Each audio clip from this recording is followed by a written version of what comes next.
How to sign into your Ring account. Hello and welcome to TechTube. I'm up with another quick and easy tutorial video on how you can sign in or log in to your Ring account. For that, open the Ring application on your device and make sure you have already created account on it. Once you reach to this interface of your Ring application, here at the bottom of Create Account, you will see Sign In option. Click on Sign In. You will be redirected to this page. Here, enter an email address associated with your account. Then click on this Continue button. Now you will have to enter your password of your Ring account. Then click on this Sign In button below. If you find the issue here, then come back to the Sign In page. Once you reach to this page, here at the very bottom you will see Sign In here. Click on it. Then now enter your email address and password associated with your account here.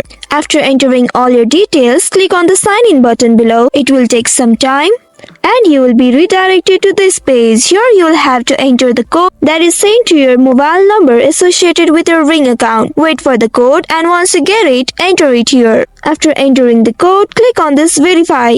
After a while, you will see you have successfully logged in or signed into your Ring account. That's all for today's video. Thanks for watching till the end. If you found this video helpful, don't forget to like, share and subscribe the channel. Also hit that bell icon to get notifications on more such helpful tutorials. See you in next video. Stay connected.